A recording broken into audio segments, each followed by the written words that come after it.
দক্ষিণ চীন সাগরের বুকে জেগে ওঠা অসাধারণ এক দ্বীপ, যেখানে পাহাড় আর সমুদ্রের গভীর মিতালি প্রকৃতি উজাড় করে দিয়েছে। এখানে প্রাচীনকাল থেকে দ্বীপটি ছিল গুরুত্বপূর্ণ বাণিজ্যিক কেন্দ্র। চীনা, ভারতীয় এবং আরবের বণিকেরা এখানে আসতেন বাণিজ্য করতে। চীনা বণিকেরা তাদের যাত্রা বিরতির জন্য এই দ্বীপটিকে ব্যবহার করতেন। বর্তমানে যেটি পৃথিবীর অন্যতম সেরা পর্যটন গন্তব্য। ৩৯ কিলোমিটার লম্বা এবং ১২ কিলোমিটার প্রশস্ত এই দ্বীপটি তার উঁচু পাহাড়, গভীর জঙ্গল এবং সাদা বালির সৈকতের জন্য প্রসিদ্ধ। প্রাকৃতিক সৌন্দর্য, সমৃদ্ধ ইতিহাস এবং বর্ণাঢ্য ঐতিহ্যের জন্য বিখ্যাত মালয়েশিয়ার পূর্ব উপকূলে অবস্থিত তিওম্যান দ্বীপ ভ্রমণের গল্প নিয়ে ট্রাভেল অ্যারাউন্ডের এবারের পর্ব। হ্যালো ভিউয়ার্স, কেমন আছেন সবাই? আমি জুলহাস কবির। আজ তিওম্যান আইল্যান্ডে এসেছি, মালয়েশিয়ার জনপ্রিয় একটি পর্যটন কেন্দ্র। এই আইল্যান্ডের সৌন্দর্য কী সেটি আপনাদেরকে তুলে ধরব। দক্ষিণ চীন সাগরের মাঝখানে এরকম একটি দ্বীপ পর্যটন আকর্ষণ হয়েছে সারা বিশ্বের পর্যটকদের কাছে। বিমান বাংলাদেশ এয়ারলাইন্স ট্রাভেল অ্যারাউন্ডের এই পর্বে আমি এই পুরো দ্বীপটি ঘুরে দেখাবো এবং চেষ্টা করব এই দ্বীপের ইতিহাস, ঐতিহ্য এবং এই দ্বীপের সৌন্দর্যকে যতটুকু সম্ভব হয় তুলে আনার চেষ্টা করব।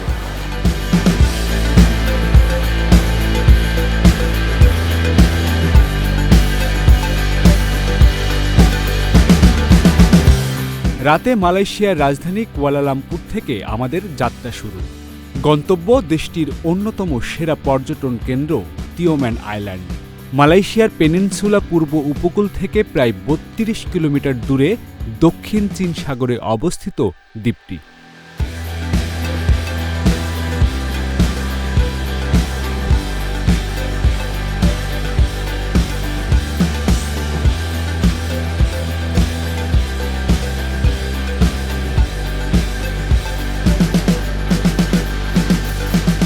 টিকিট নেওয়া শেষ।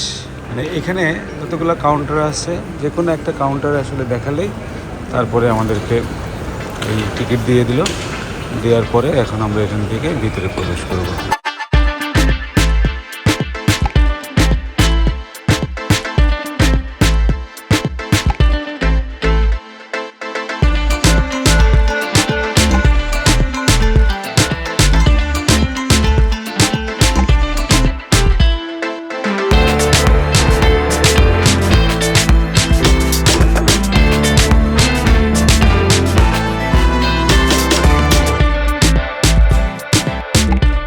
প্রায় ৮ ঘন্টার লম্বা পথ পাড়ি দিয়ে খুব সকালে আমাদের গাড়ি এসে পৌঁছায় মার্সিং নামের একটি জায়গায়।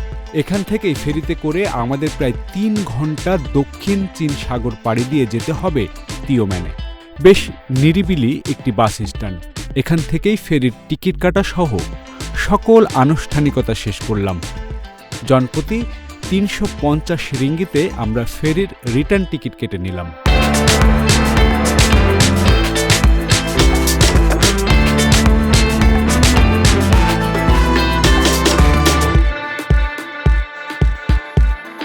এবারের ভ্রমণটি আমার জন্য বিশেষ গুরুত্বপূর্ণ, কারণ এবার আমার একমাত্র মেয়ে তাহিয়াত কবির তাহানি এবং তার মা যাচ্ছেন আমার সাথে। মূলত তাদের জন্যই এমন একটি ট্যুরের পরিকল্পনা। দুপুর ২টার ফেরিতে আমরা যাব। হাতে এখনো কয়েক ঘন্টা সময় রয়েছে, তাই সকালের নাস্তা সেরে নিলাম পাশে থাকা রেস্টুরেন্টে।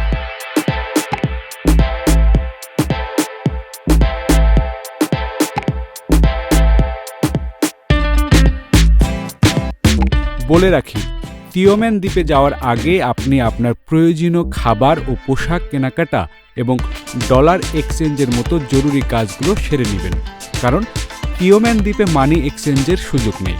আমরা এখান থেকেই মানি এক্সচেঞ্জ করে নিয়েছি। আগে থেকেই নির্দেশনা ছিল দুপুর ১টায় ফেরিঘাটে এসে বোর্ডিং করতে হবে। আমরা সময় মতোই বোর্ডিং করিয়ে ১ ঘন্টা অপেক্ষা করি। ঠিক দুপুর ২টায় কাঙ্ক্ষিত সেই ফেরি আসতেই আমরা ভিতরে প্রবেশ করলাম।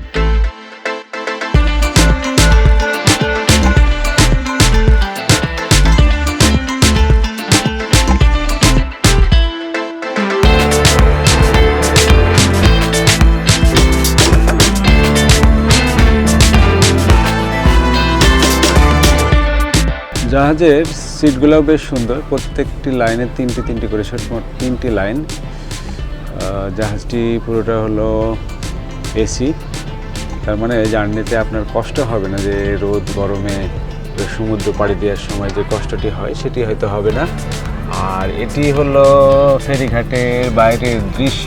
আচ্ছা বলে রাখি, এই ফেরিতে আমাদের ভাড়া পড়লো কত? আমাদের 350 রিঙ্গিত পড়েছে রিটার্ন টিকিট সহ। আমরা আজকে যাচ্ছি এবং 2 রাত ওখানে থাকবো, আজকে রাত এবং কালকে রাত, তারপরে 5 তারিখে আমরা ফিরবো। অনেক পর্যটক যাচ্ছেন তিওমেনের সৌন্দর্য উপভোগ করতে। আমরা 3 জন চীন সাগরের রূপ দেখতে জানালার পাশের সিটে গিয়ে বসলাম। কিছুক্ষণের মধ্যেই 100 খানিকের বেশি যাত্রী নিয়ে রওনা দিল ফেরি। চীন সাগরের বুকে আসতেই নীল জলরাশি যেন স্বাগত জানালো আমাদেরকে।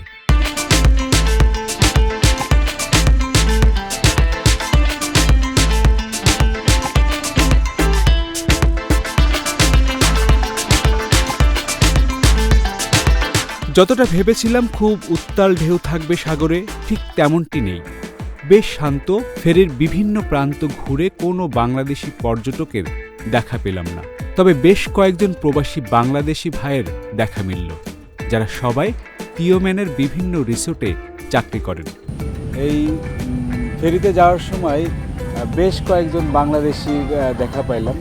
আমি তো প্রথমে ভাবছিলাম যে বাংলাদেশিদের দেখা পাবো কিনা, তো বেশ ভালো লাগলো যে এখানে প্রায় 10 জন বাংলাদেশি ভাই আছেন এবং সবাই আমার আশপাশের জেলার, মাগুরা, যশোর, নড়াইল, পাবনা। আজকে আবহাওয়া কেমন যেন বলছিলেন? না, আজকের ওয়েদার নর্মালি, এখন তো মনসুন টাইম, এখানে 6 মাস মনসুন থাকে, 6 মাস নর্মাল টাইম থাকে, তো আজকের ওয়েদারটা অনেক ভালো, সমুদ্র উত্তাল কম। বেশ ভালো লাগলো বাংলাদেশি ভাইদের সাথে দেখা হওয়াতে। তাদের মুখেই তিওমেনের অনেক গল্প শুনলাম। গল্পে গল্পে আমরা চলে এসেছি তিওমেনের কাছাকাছি। দূর থেকে নীল জলের বুকে সুউচ্চ পাহাড়ের দেখা পেলাম। ভীষণ ভালো লাগছে তিওমেনের দেখা পেয়ে। গাঢ় সবুজে ঘেরা বিশাল বিশাল পাহাড়, পাহাড়ের বুকে অসংখ্য রিসোর্ট।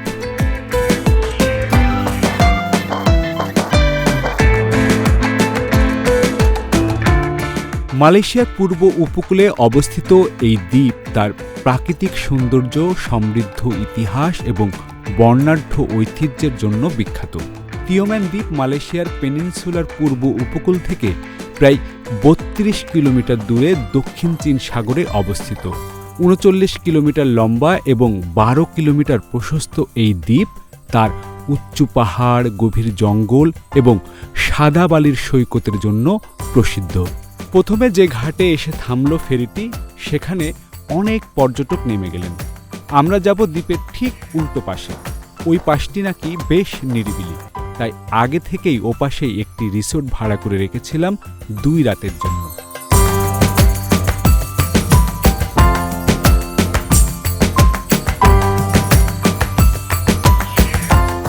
দ্বীপের কোল ঘেঁষে আবারও চলতে শুরু করেছে আমাদের ফেরি। পাহাড়ের গায়ে অসংখ্য হোটেল আর রিসোর্টের দেখা পেলাম। দূর থেকে দেখেই ভীষণ ভালো লাগছে। অসম্ভব সুন্দর করে পাহাড়ের গায়ে গড়ে তোলা হয়েছে রিসোর্টগুলো। প্রকৃতি কতটা সুন্দর এখানে না আসলে বুঝতেই পারতাম না।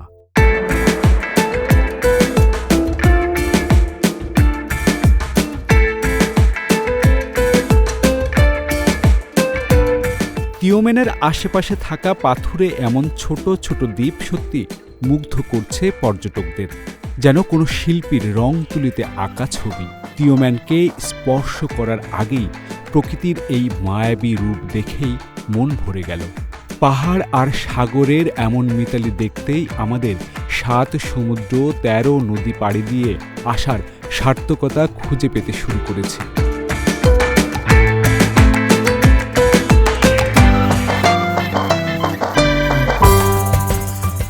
প্রকৃতির এমন অকৃত্রিম অপরূপ শোভা অবলোকন করতে করতে কখন যে আমাদের ফেরি ঘাটে এসে ভিড়েছে তা টেরই পাইনি।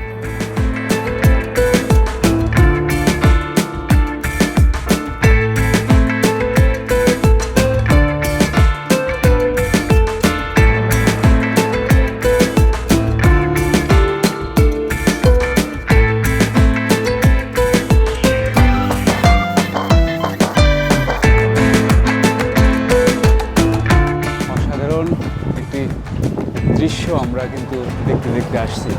ভীষণ ভালো লাগছে, আসার পরেই মন ভালো হয়ে গেল। এখন সামনে দেখি কি পাওয়া যায়। আমরা এখান থেকে ট্যাক্সি ভাড়ায় নিলাম। যে ট্যাক্সি ঠিক না, আমার মনে হয় এটা জিপ হবে। এই জিপগুলো ভাড়া চাচ্ছিল প্রথমে 35 চাচ্ছিল, অর্থাৎ 35 টাকা করে পার পারসন। সেটি পরে আমরা তিনজনের 80 টাকা দিয়ে যাচ্ছি। 80 টাকা কন্ট্যাক্ট হলো, দেখা যাক কেমন লাগে। বলে রাখি, তিওম্যান আইল্যান্ডে আসলেই অবশ্যই গাড়ি ভাড়া নেওয়ার ক্ষেত্রে দরদাম করে নেবেন। আর আপনি যদি রিসোর্ট বুকিংয়ের সময় তাদেরকে বলে রাখেন, তাহলে তারাই আপনাকে জেটি থেকে তাদের নিজস্ব পরিবহনে নিয়ে যাবেন। তাতে আপনার খরচ বেশ কম পড়বে। এই বিষয়টি আমাদের জানা ছিল না।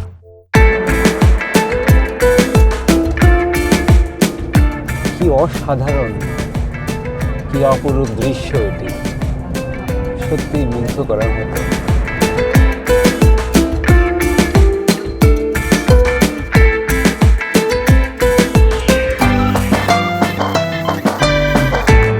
How far? 10 kilometer? Yeah. Here to 10 kilometer? এখান থেকে বলছে 10 কিলোমিটার সামনে আমাদেরকে যেতে হবে। মানে আমরা সমুদ্রের এই পাড়টায় আছি, মানে দ্বীপের একদম এই পাশে। আমরা যাব দ্বীপের ওই পাশে। ওই পাশটা একটু নিরিবিলি আমার মনে হয়, যে কারণে আমি যখন হোটেল বুকিং করছিলাম booking.com থেকে, তখন এই রিসোর্টটি দেখে মনে হলো যে বেশ একটু নিরিবিলি থাকবো, নিরিবিলি সময় কাটাবো আমরা সবাই মিলে। সে কারণে আসলে একটু সাইডে নেওয়া, দেখি যাই কেমন।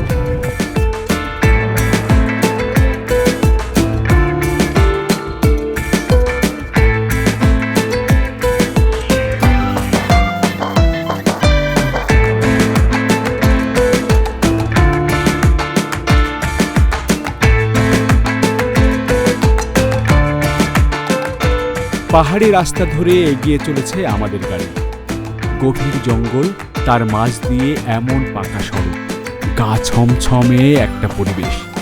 কখনো খাড়া পাহাড়ে উঠে যাচ্ছে আমাদের গাড়ি, কখনো নেমে যাচ্ছে নিচে।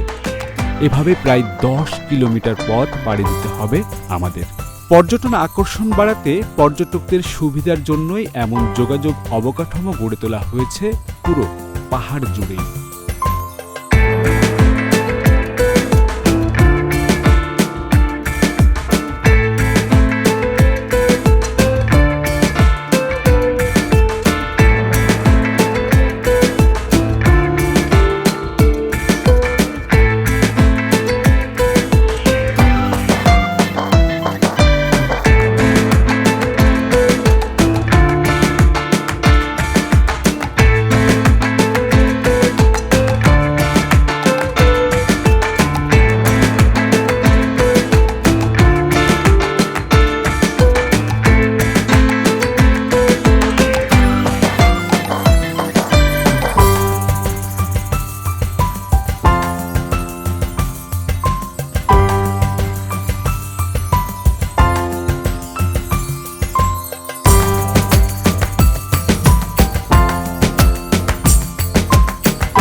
সোফা আছে, ওখানে একটা ছোট টেবিল আছে,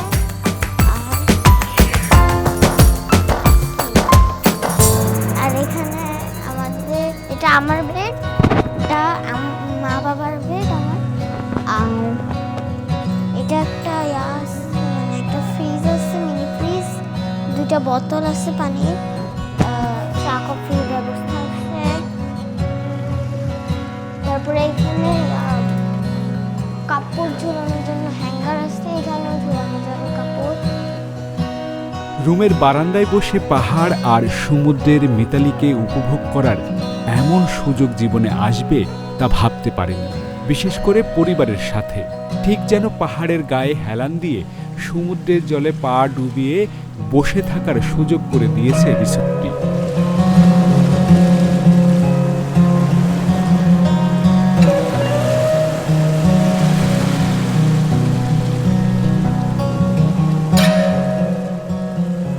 দুপাশে বিশাল পাহাড়, তার মাঝে এমন একটি সমুদ্র সৈকত, প্রাইভেট আইল্যান্ড মনে হতে পারে আপনার, কারণ এখানে মাত্র 3টি রিসোর্ট রয়েছে। পর্যটকের সংখ্যাও খুব কম। এমনভাবে রিসোর্টগুলো সাজানো হয়েছে যাতে পর্যটকের ভিড়ে এই সৈকতের সৌন্দর্য নষ্ট না হয়।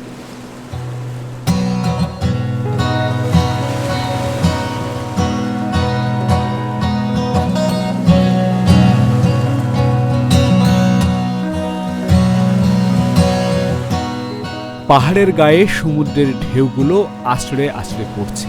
কি দারুণ অনুভূতি! দুপুরের খাবারের চিন্তা না করে তাহানি আর তার মা নেমে পড়লেন সমুদ্রকে আলিঙ্গন করতে। অসম্ভব ভালো লাগা কাজ করছে সবার মাঝে।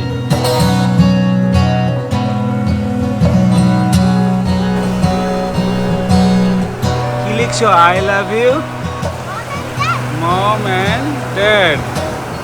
তাহানি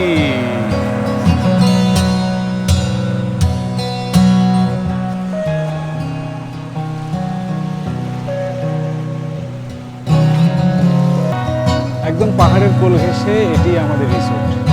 এই রিসোর্টে আসি আমরা 2 রাত থাকবো এখানে। আজকে প্রথম রাত এবং ভীষণ মজা করছি, কারণ এই যে বিচটি, সেই বিচটি একদম প্রাইভেট বিচ। আর এখানে নীল জলরাশি, পাহাড়, মেঘ এসে খেলা করছে, মানে ভীষণ রকমের ভালো লাগা কাজ করছে এখানে এসে। না আসলে আসলেই মিস করতাম। সিদ্ধান্তটি নিয়েছিলাম যে আমাদের আজকে চলে যাওয়ার কথা ছিল, রিটার্ন ফ্লাইট ছিল, তো মালয়েশিয়া থেকে সেই ফ্লাইটে ডেট আবার চেঞ্জ করা হলো। আমরা আরও 4 দিন বাড়িয়ে নিলাম যে মালয়েশিয়া থেকে আর একটু সুন্দর করে দেখে যায়। এত সুন্দর দেশ, সেই সুন্দর দেশটির সৌন্দর্য যদি না দেখতে পারি তাহলে এই আফসোস নিয়ে আসলে দেশে ফিরে যাওয়ার কোনো ইচ্ছা ছিল না। দেখুন কি ভীষণ ভালো লাগার জায়গা, সত্যি মনোমুগ্ধকর পরিবেশ, কি নৈসর্গিক দৃশ্য দেখুন। সমুদ্রের ঢেউগুলো আস্তে আস্তে পড়ছে আর এখানে দীর্ঘ সময় আসলে বসে সময় কাটানোর মতো একটি জায়গা। আমরাও তাই করব।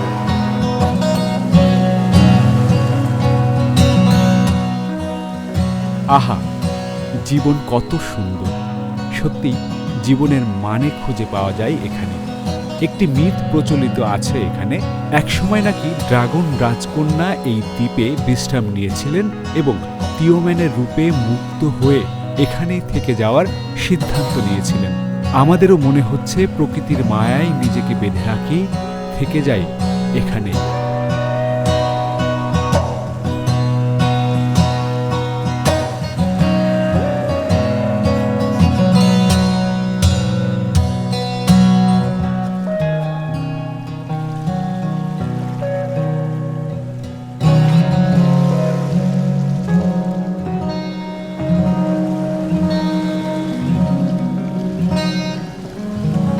মালয়েশিয়ার অন্যতম পর্যটন গন্তব্য টিওম্যান আইল্যান্ড থেকে বিদায় নিচ্ছি আমি জুলহাস কবির। দ্বিতীয় পর্বে দেখাবো টিওম্যান আইল্যান্ডের চারিপাশ ঘুরে দেখব এর সৌন্দর্য। আশা রাখি দ্বিতীয় পর্ব দেখবেন, সেই আমন্ত্রণ জানিয়ে শেষ করছি আজকের এই পর্বটি। ভালো থাকবেন, সুস্থ থাকবেন, পাশে থাকবেন।